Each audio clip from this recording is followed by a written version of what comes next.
Magandang araw kaibigan! Tuloy po kayo sa Felicidad's Channel. Sa mga kwento ng buhay at pag-ibig na hinalukay sa natatagong baul ni Felicidad. Pero bago po tayo magpatuloy, huwag niyo pong kalilimutan na i-like ang video, i-subscribe ang channel, at i-click ang notification bell para lagi kayong updated sa mga parating pa na upload.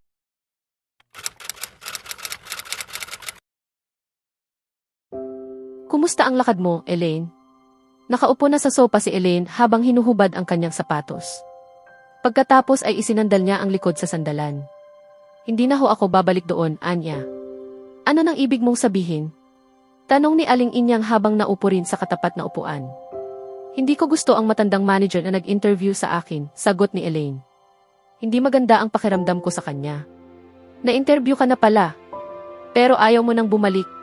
Ibig sabihin, pinababalik ka? Oho, pinapapabalik ako. Ibig mong sabihin ay nakapasa ka sa interview. Hindi lang ho basta nakapasa. Pinagsisimula na ho ako. Napakunot noo si Aling Inyang sa tinura ni Elaine. Tanggap na pala ito sa trabahong pinag-applyan at pinagsisimula na siya. Bakit ang sabi nito kanina ay ayaw nang bumalik sa opisinang iyon? Hindi pa man nakakapagtanong si Aling Inyang ay voluntaryo nang ikinuwento ni Elaine sa matanda ang alam niyang ipinagtataka nito. Ayaw ko talaga. Mukhang manyak ang matandang iyon, ani Elaine.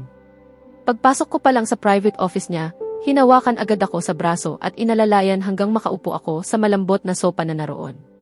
Tapos umupo sa tabi ko at doon ako kinausap, habang ang mga mata titig na titig sa mukha ko. Baka naman kinikilatis ka lamang. Baka inaaninag sa mukha mo kung ikaw ay magiging mabuting empleyado. Naku, hindi. Ibang klase ang pagtitig sa akin, sabi ni Elaine. At ganoon. Saglit lang akong in-interview, pagkatapos ay sinabing tanggap na nga ako.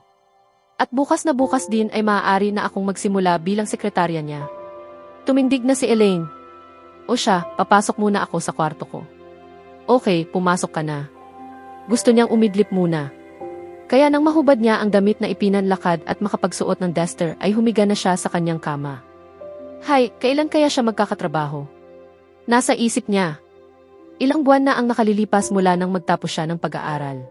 Mahirap maghanap ng trabaho.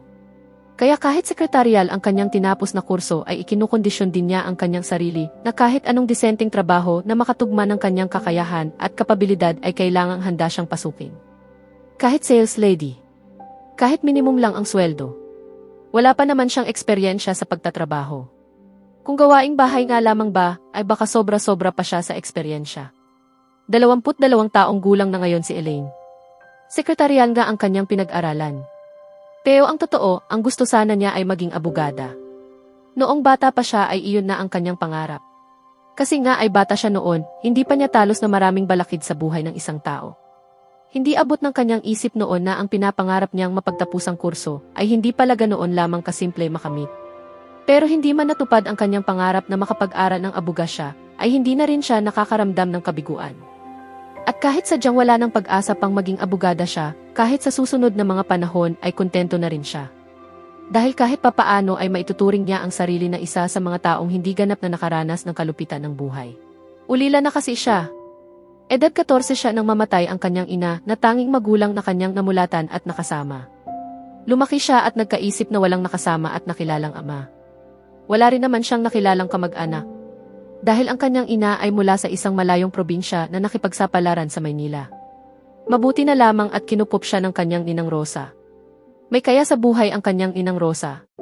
Noong araw na siya ay ipinagbubuntis ng kanyang ina ay tinanggap ito ng kanyang ninang Rosa bilang labandera ng pamilya.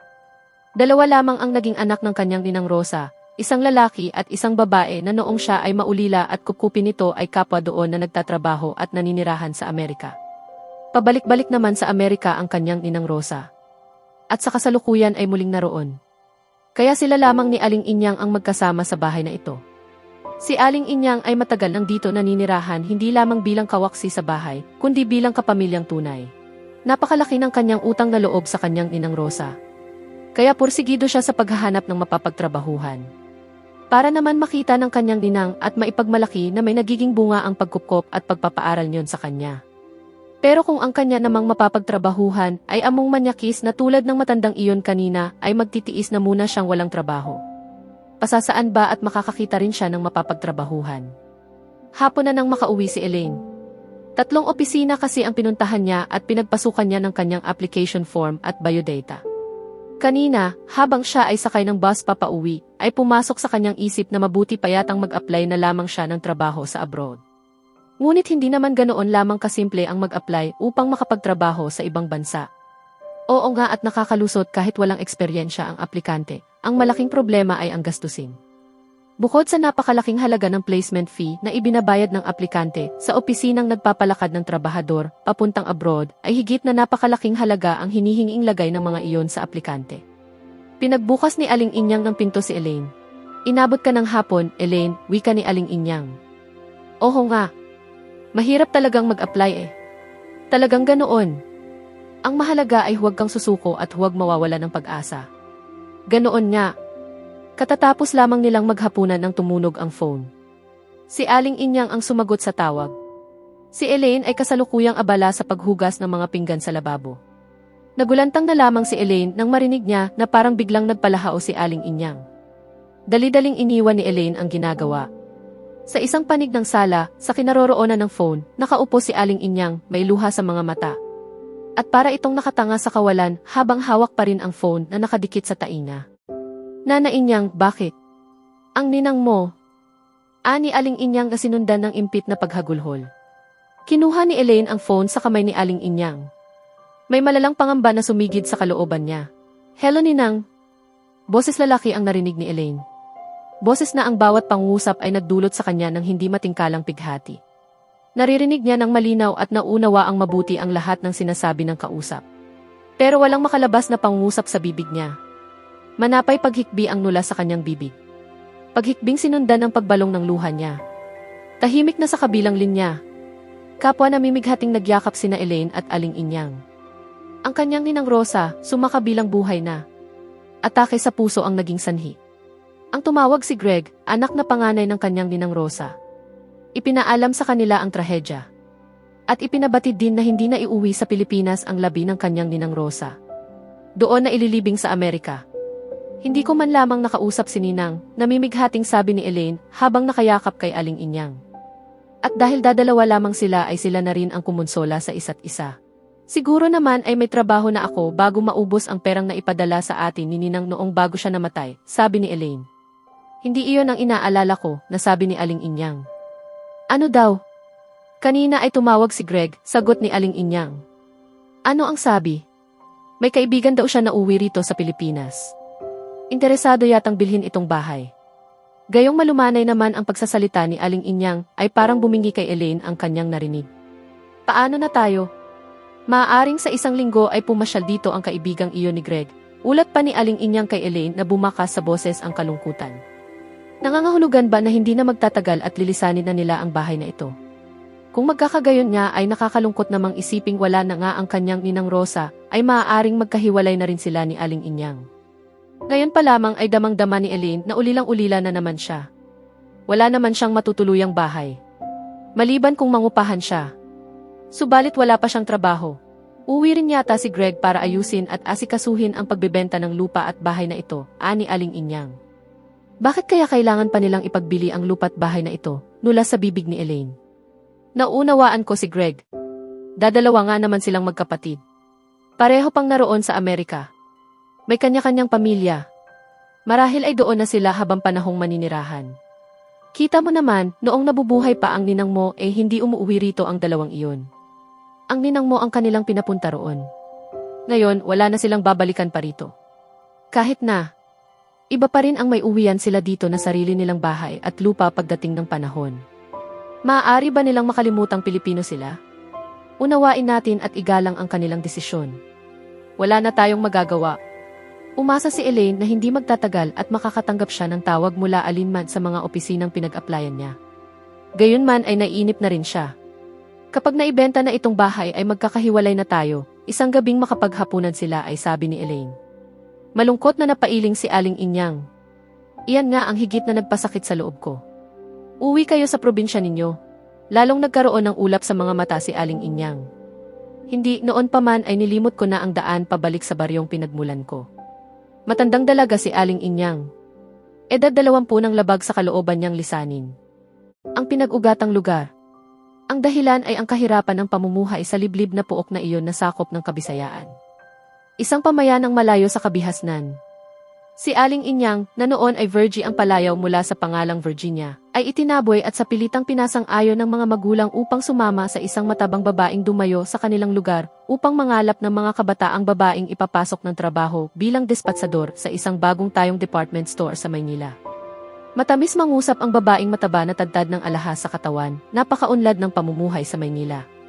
Doon ang sentro ng kaunlaran. Naroon ang kasaganaan.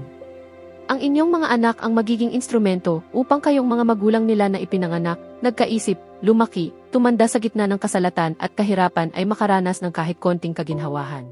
Maraming magulang ang naengganyo ng matabang babaeng iyon. 3 grupo ng mga kabataang babae ang naipagsama ng babaeng iyon sa Maynila. Si Virgie ay kasama sa huling grupo. 6 silang magkakasama. Sa Maynila, sa halip na ipresenta silang 6 sa pamunuan ng isang department store, sila ay dinala sa isang malaking bahay na may 2 palapag. Maraming silid. At maraming gwardiya. Ikalawang gabi nila sa bahay na iyon ay lumantad na sa kanilang pangunawa na sila ay hindi kinalap upang maging dispatsadora o tindera. Sa halip, sila ang gagawing mga paninda.